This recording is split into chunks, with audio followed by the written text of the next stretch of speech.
Hello my dear students. तो आज हम करने वाले हैं चैप्टर 5 जिसका नाम है इंट्रोडक्शन टू यूक्लिड्स ज्योमेट्री।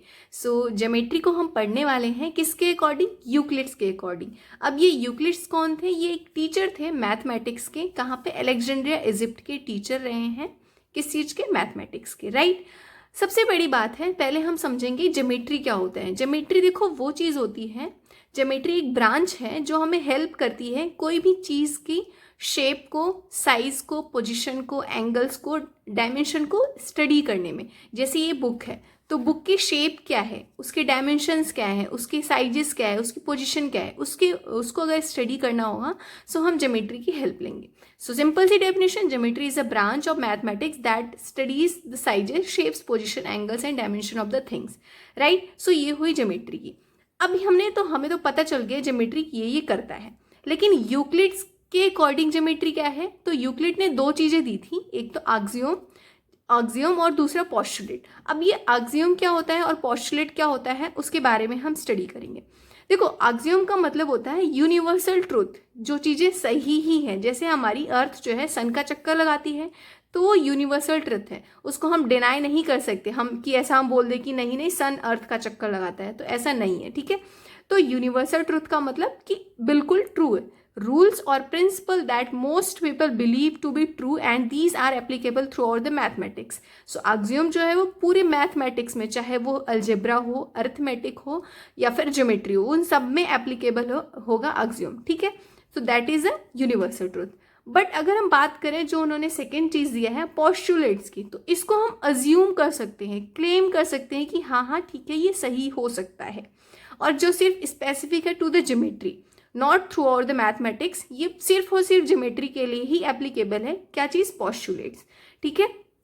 तो उसके बारे में हम एक एक करके रीड करेंगे। जो इन्होंने एक्सियोम दिए थे वो 7 थे, पोस्टुलेट जो थे वो 5 थे। सो उसके बारे में हम स्टडी करते हैं, ठीक है। सो अगर यहाँ तक देख लिया है जो चैनल को सब्सक्राइब कर दो एंड वीडियो को लाइक भी कर दो एंड कमेंट किया करो कि यस मैम मुझे समझ में आ रहा है। यहाँ पे फर्स्ट एक्सियोम की बात करें, the things which are equals to the same things are equal to another. Like अगर मैंने बोला ए बराबर है बी के, है ना, और उसके बाद मैंने बोला बी बराबर है सी के, तो हम इनडायरेक्टली ये भी बोल सकते हैं कि ए इक्वल होगा सी के, ठीक है। जैसे ए के पास 5 चॉकलेट्स हैं और हमें पता है बी जो है बराबर है ए के, तो हम कह सकते हैं कि यस बी के पास भी 5 चॉकलेट्स ही होंगी। कहने का मतलब यही तो हुआ ना, the things which are equals to the same things. A और बी जो है सेम थिंग के इक्वल है, तो हम कह सकते हैं ए जो है वो थर्ड वाले के इक्वल ही होगा एंड बी जो है थर्ड वाले के इक्वल ही होगा, ठीक है। तो इनडायरेक्टली ये कह सकते हैं, तो that is a universal truth. Second है, if equals are added to equals, the whole are equals. जैसे कि यहाँ पे ए और बी हैं, दोनों के पास 5 पेन है, ठीक है। अब मम्मा ने उसको 2 और पेन दे दिए, सो सेम ही तो होगा ना, इसके पास भी 7 हो जाएंगी, इसके पास भी 7 हो जाएंगी। तो वही है, if equals are added to equals, है ना। तो यहाँ पे इक्वल थे, 5 थे, 2 इक्वल और ऐड कर दिए जाए तो होल जो है इक्वल ही होगा। सो ये भी यूनिवर्सल ट्रूथ है। बहुत ही आसान है, मतलब इन जनरल जो चीजें हम करते हैं वही इन्होंने यहाँ पे बताई है। सो जस्ट आपको याद रखनी है। इसी तरीके से थर्ड है, if equals are subtracted from equals the reminders are equal. Same, अगर ए और बी हैं, इन सबके पास 5 पेन है, मम्मा ने 2 ले लिए, सो कितने बचेंगे? 3 ही बचेंगे। सो वही है, if equals are subtracted from equals the reminders are equal. तो वही जो अभी हमने सेकेंड पे पढ़ा, जस्ट इसका ऑपोजिट किया था, राइट।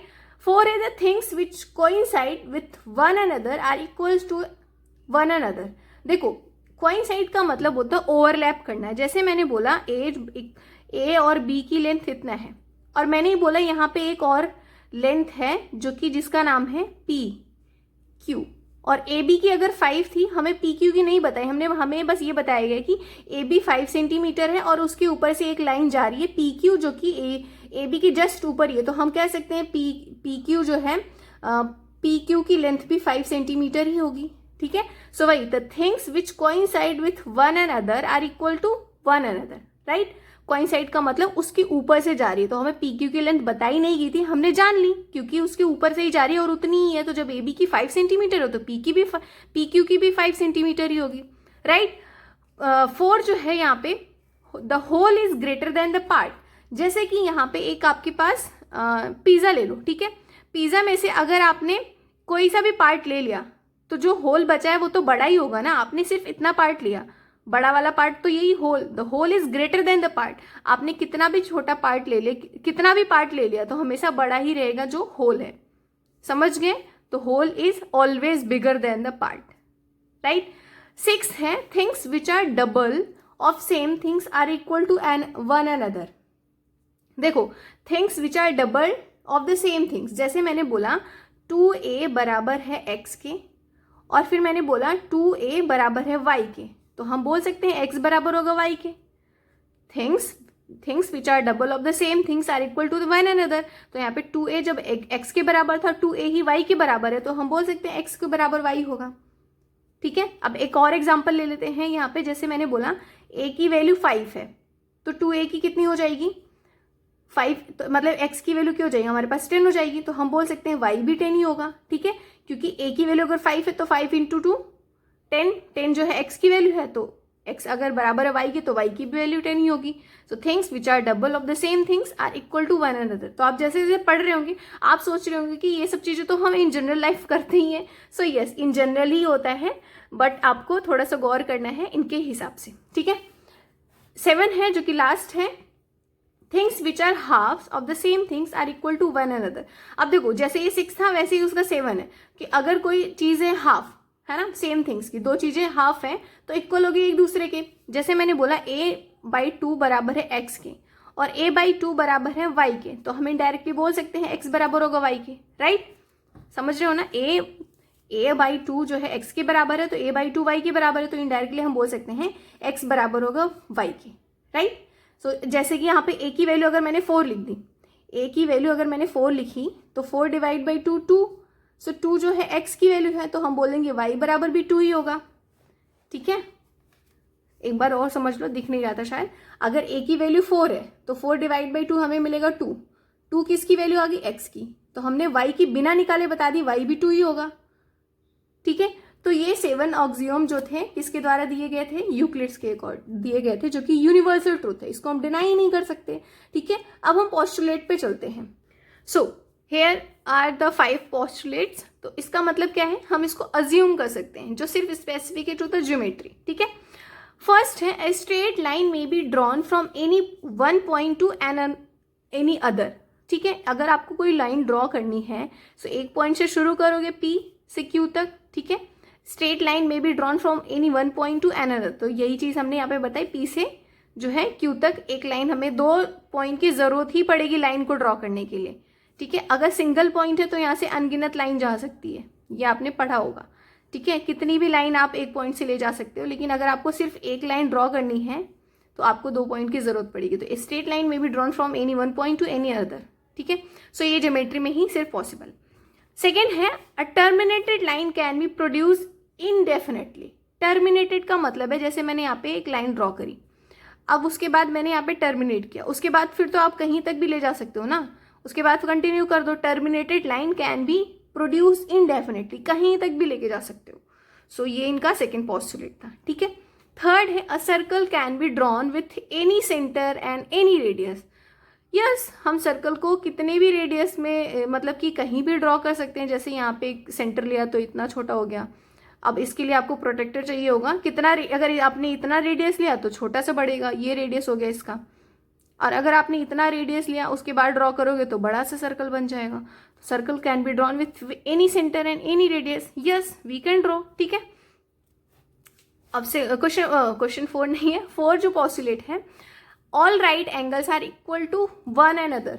यस भाई साहब, सही बात है।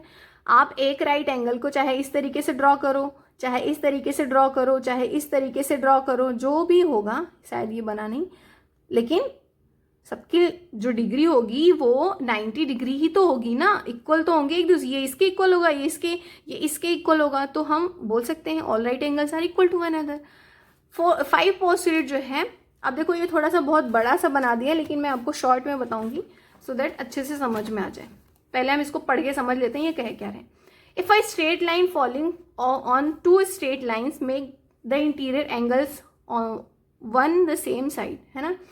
If a straight line falling on 2 straight lines make the interior angles on the same side of it taken together less than 2 right angles. देखो अब यहाँ पे इन्होंने बोला है एक स्ट्रेट लाइन है जो कि 2 स्ट्रेट लाइन पे, तो मैंने एक यहाँ पे बनाया 2 स्ट्रेट लाइन, ठीक है, और इस तरीके से ये पढ़ रही है, 2 स्ट्रेट लाइन पे एक स्ट्रेट लाइन इस तरीके से पढ़ रही है, और इसके इंटीरियर एंगल्स जो हैं सेम साइड पे, ये जो है ना इसके इंटीरियर एंगल होंगे, ये समझ में आए, on the same side of the taken together less than 2 right angles. तो ये चाहे ये और ये दोनों मिला के 180 से कम होंगे, या फिर ये दोनों मिला के 180 से कम होंगे।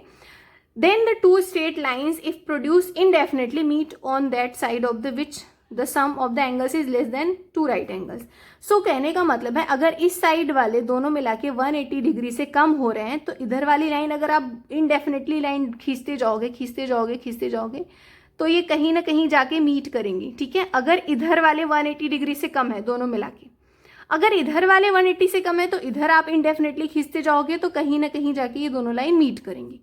समझ में आया? फिर से समझ लो। इन्होंने बोला है कि आप 2 लाइन अगर ड्रॉ कर रहे हो और 2 लाइन पे एक स्ट्रेट लाइन फॉल कर रही है और उसका इंटीरियर एंगल, किसी एक साइड का इंटीरियर एंगल 180 डिग्री से कम है, तो उस साइड वाले जो 2 लाइन है ना, अगर उनको इनडेफिनेटली आप खींचते जाओगे तो कहीं ना कहीं जाके वो मीट करेंगी, जिधर 2 राइट एंगल से कम है। 2 राइट एंगल मिला के ही तो 180 होते हैं, ठीक है। सो वही, और अगर इधर वाले कम है 180 डिग्री से कम, तो इधर वाली लाइन को इंडेफिनेटली खींचते जाओ तो कहीं न जाके ये मीट करेंगी, ठीक है। Meet on the that side on which the sum of the angles is less than 2 right angles. Less than 2 right angle मतलब 180 डिग्री, जिधर 180 डिग्री से कम है उधर ही वो लाइन मीट करेंगे। सो ये थे इनके पोस्टुलेट्स और ऑक्सियोम। आई होप आप सभी बच्चों को ये समझ में आया हो। को सब्सक्राइब करना नहीं भूलना है, अपने दोस्तों को शेयर भी करना है, बताना कि यस आपको समझ में आया। मिलते हैं नेक्स्ट वीडियो में। Bye bye.